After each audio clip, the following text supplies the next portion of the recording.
Oi, turma, boa tarde. Eu queria falar hoje com vocês sobre um tema extremamente interessante, muito legal, que tem despertado minha curiosidade por conta do desenvolvimento da minha filha, da Sofia. O bercinho dela está aqui no fundo. E que é os contos de fadas.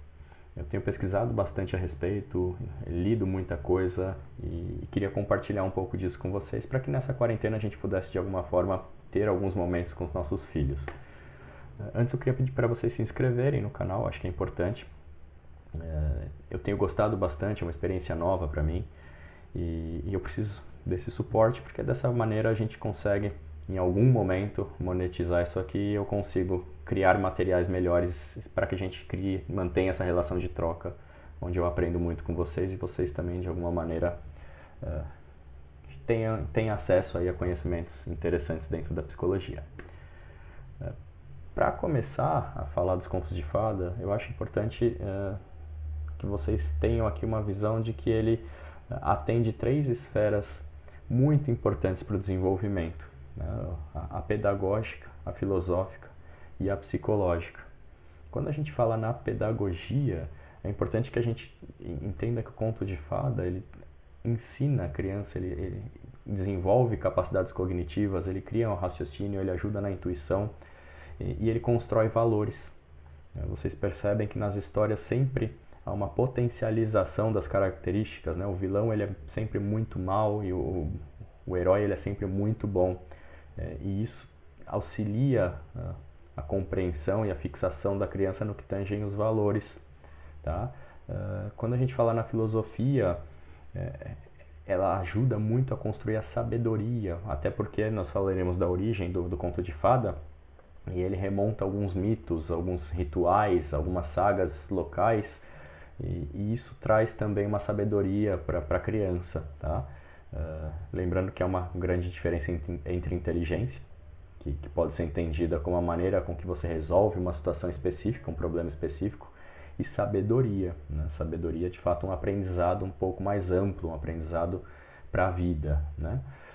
E a esfera psicológica, que é uma das mais ricas, né? Onde o conto de fada mais opera, tanto na formação das estruturas de personalidade, através dos arquétipos, a gente vai entender um pouco mais sobre isso mais adiante, mas também ajudando na organização das angústias, na simbologia que o conto traz. Então, ele é muito rico para a criança. Né? E é importante dizer também que ele não serve só para a criança. Sempre que eu conto, a minha filha gosta muito dos Três Porquinhos, sempre que eu conto essa história para ela, é impressionante como eu também passo a refletir. Né? Quando o porquinho constrói a casa de palha, o outro de madeira, e eles acabam tendo prejuízo, né? Eles perdem as casas e quase morrem para o lobo, e enquanto o porquinho que se esforçou mais ali para ter uma casa de tijolos consegue salvá-los e fica em segurança, né? Isso me traz justamente essa reflexão do quanto é importante a gente se dedicar para as coisas, do quanto é importante nós fazermos o nosso melhor. Então ele também serve para o adulto. É uma troca muito interessante. A gente conta, a criança se beneficia de várias formas e nós também trabalhamos nossa intuitividade, trabalhamos este tipo de reflexão, a gente evolui enquanto pessoa e relembra de alguns valores que às vezes passam desapercebido no dia a dia. É importante falar das origens para que a gente também entenda e chegue na conclusão de qual é a versão que deve ser contada. Né? Há muito conflito nesse sentido, se fala da versão da Disney, se fala-se da versão mais antiga, né, dos irmãos Grimm ou outras mais tradicionais. E para que a gente tenha essa resposta, é legal entender que o conto de fada ele deriva do mito, ele deriva das sagas locais, que são histórias que acontecem, situações que acontecem num determinado lugarzinho. Essa história ela vai criando uma nova versão, ela vai sendo enriquecida, vai trazendo ali algumas questões daquele local e em dado momento aquilo é universalizado, é expandido e passa a ser um conto. Né? Bethel Ryan até traz uma história no livro dele de uma saga local do moleiro e a raposa. Né? Ele vai matar a raposa e aí a raposa pede para que ele não faça isso.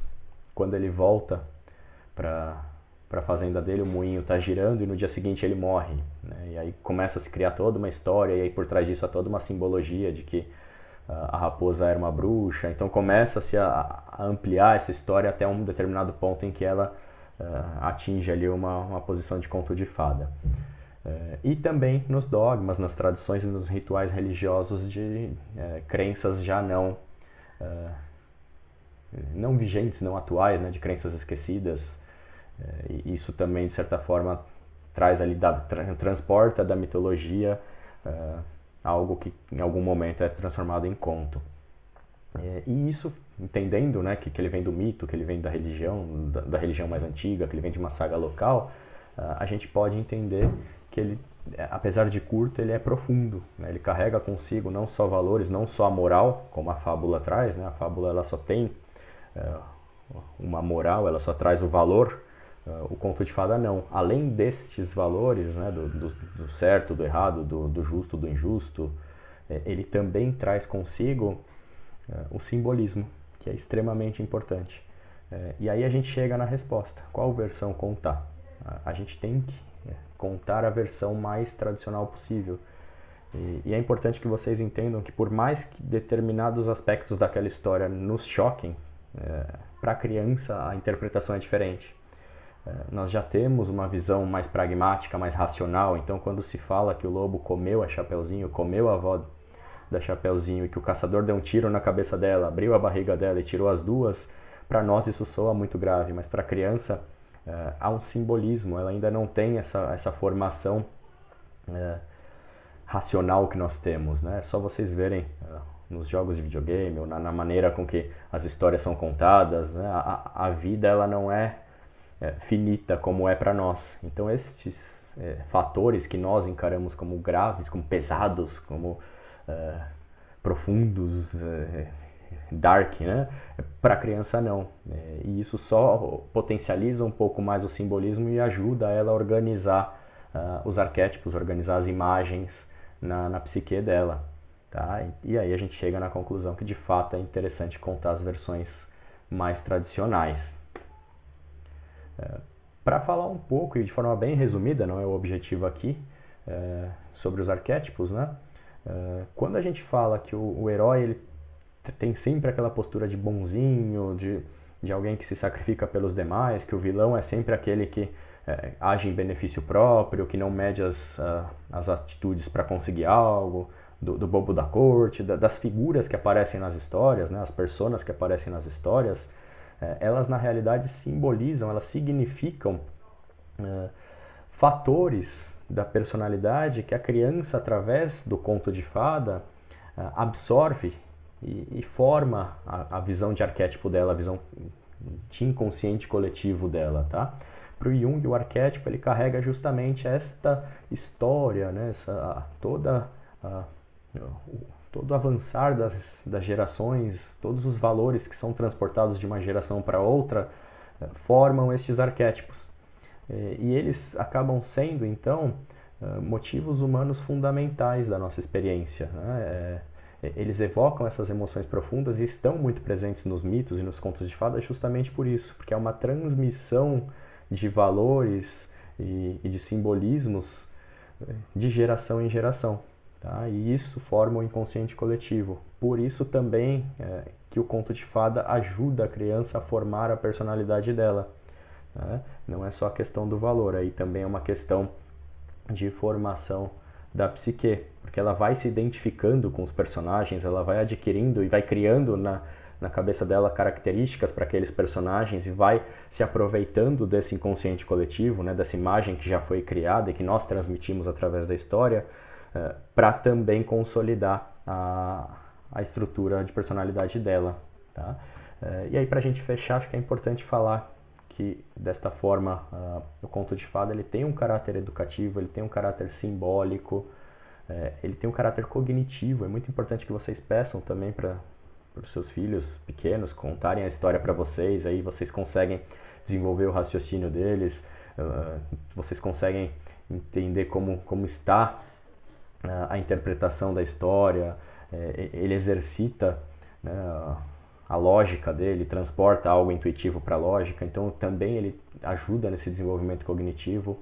Ele estrutura a personalidade, como a gente já falou há pouco, ele organiza as angústias, né? Então é importante e interessante observar que cada criança se apega mais a um determinado personagem, gosta mais de um determinado conto, né? A minha filha sempre quer os três porquinhos, os três porquinhos, os três porquinhos, e agora ela também começou a gostar daquele do lobo mau com as 7 ovelhas, né? Então elas tendem a se direcionar mais para um determinado conteúdo, e isso acontece porque elas têm determinados medos, determinadas angústias, elas estão se formando e aquelas histórias de alguma maneira resolvem algumas dessas angústias que elas trazem. E é importante contá-las quantas vezes a criança pedir, porque ela vai resolvendo isso internamente, e também porque você vai dando a ela a oportunidade de lidar com as suas emoções, né? A história ela sempre tem um começo, um pico onde parece que o vilão vai se safar, vai conseguir se dar bem, e depois um final onde dá tudo certo. E a criança, em dado momento, decora essa história, então ela sabe, ela espera pela resolução, ela espera pelo final feliz, né? Então isso mostra para ela que é quase como uma transposição do que acontece na nossa vida, né? Existem dificuldades, a gente vai passar por momentos difíceis, mas se mantendo firme, se mantendo com os valores sociais corretos, né? Com uma ética boa, né? Dentro da moral, dos bons costumes, a gente consegue sobrepor isso e tem ali momentos de alegria. Então isso mostra para a criança e ela fica esperando esse momento. Isso, de certa forma, também organiza a psique dela. E aí, para finalizar, acho que é mais importante do que qualquer coisa lembrar que o conto de fada ele ajuda a criança a trabalhar sua intuição, né, o seu lado imaginativo, que nestes períodos, não só de quarentena, mas nesta era tecnológica, tem ficado um pouco de lado, né? Há uma ênfase no conhecimento, no pragmatismo, no racionalismo, e a intuição ficou um pouco de lado, mas ela vai ser muito importante, como sempre foi, e o conto ele ajuda nisso, tá? Fora uma outra questão que eu não citei aqui, que é o relacionamento, né? Quando eu falei que ao contar uma história a gente também reflete de maneiras diferentes, mas a gente também pensa, há uma troca, né? E todos vocês, enquanto filhos, devem se lembrar desses momentos que vocês passaram com seus pais, e isso fortalece muito os vínculos e os laços entre a família. Então, só vejo pontos positivos no conto de fada. Para finalizar, eu vou colocar a Sofia dando a versão dela dos três porquinhos. Ela põe a Chapeuzinho no meio da história. E espero que vocês tenham gostado. A gente se vê aí na próxima semana. Vou cortar. Vou cortar com a faca, né? Ô, amor, mas conta a história do porquinho pra mim. Um pouquinho correndo. Fete. Não. Correu do mal? Fete, não. Oh, Meu Deus, e aí o que aconteceu? o mão correndo. Um pouquinho. O peixeiro. Um pouquinho. Matada. E aí o que ele fez? O mão correndo. Pouquinho. Pum. Meu Deus! E aí o que aconteceu? Mão correndo. Pouquinho. O mal correu atrás do porquinho. O meu mão, pouquinho, tudo, casa. Ah, ele assoprou e voou tudo, caiu tudo da casa? E depois? Aí o porquinho saiu correndo dele. Bubu.